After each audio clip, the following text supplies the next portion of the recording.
During the turn of the last century, people were all concerned about IQ. And that people thought that if you had a high intelligence IQ factor that you could do whatever you wanted. But it was really interesting during the 60s and 70s, they began to realize that IQ isn't really positively correlated to much in life. Book learning maybe, but and weight, actually the higher IQ tend to be way more.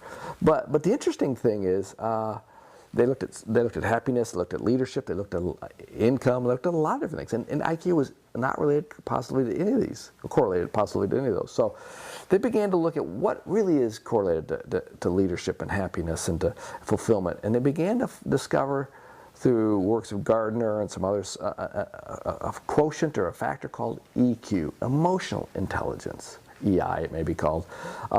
And this emotional intelligence looks at basically four components.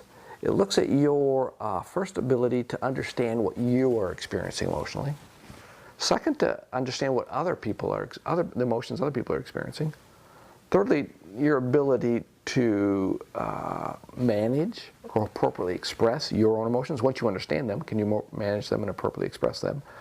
And fourthly, are you able to help other people appropriately express and manage their emotions? So it's those four components. And there's a lot of different EQ instruments out there, or EI instruments out there, and they measure a lot of different scales, but they all boil down to these four. We use one that actually measures 7 scales, but these four are in there, those 4 concepts, because those are the 4 concepts. And the interesting thing about these 4 concepts is that they are highly correlated with your ability to impact and influence and lead other people. The instrument we happen to use has what we call a fake scale on it, so it shows that someone's not given just the socially desirable answers. And the cool thing about EQ is we know that it's dynamic, that most of our EQs were set early in our childhood. When you were in a family that you were raised in, if you were raised in a family that valued getting in touch with your own emotions and helping other people express theirs and get in touch with those, then you probably initially start out with a fairly high EQ. If you were not raised in that kind of a home, you didn't start out with a high EQ. But the cool thing about EQ is these are basically skill sets. As you heard me describe those 4 constructs, they're skill sets.